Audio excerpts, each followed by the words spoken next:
কাকানি phone this. Hello কাকা, জয়তি কোনায় রে? কিসে আও যে বুঝিয়ে নষ্ট হিয়া না আছে। কি যুবক নষ্ট জিনা নেই আরে। আচ্ছা তুই বয় আয়। হ্যাঁ আচ্ছা নাইন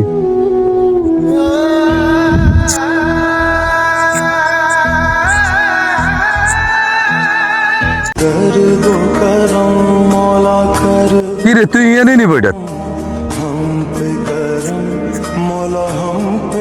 তুই ইয়ে না আইনি ইগিন করছে। ইগিন তো যুব সমাজ নষ্ট হয়ে যায়, ইগিন তো খারাপ। ইগিন লই তোরা যে ইগিন করছের এগুলা তো সমাজ সোসাইটি কেউ মানত না। মাননীয় তারেক রহমান সাহেব, আমাদের দেশে যুবক নষ্ট হয়ে যাইতেছে বিভিন্ন প্রেক্ষাপটে। গাঁজা, ইয়াবা, বিভিন্ন নেশা দ্রব্য, এই জিনিসগুলোর কারণে যুবকগুলা নষ্ট হয়ে যাইতেছে। অতি দ্রুত বাংলাদেশ থেকে মাদক তুলে নিতে হবে।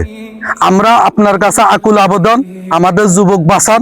আপনি এমন একটা রাষ্ট্র দেন আমাদেরকে, যে রাষ্ট্র অন্তত পক্ষে সর্বকিছু মিলে আমরা সবাই মিলে বসবাস করতে পারি, সুন্দর বাইলে একত্রিত ভাই থাকতে পারি। আমাদের এই যুবকগুলার আপনি বাঁচান। থানা প্রশাসন যারা আছেন তাদেরকে দিক নির্দেশনা দেন যেন এই যুবকদেরকে অন্তত পক্ষে বাঁচাই লয়। ধন্যবাদ, সকলে ভালো থাকবেন। আসসালামু আলাইকুম।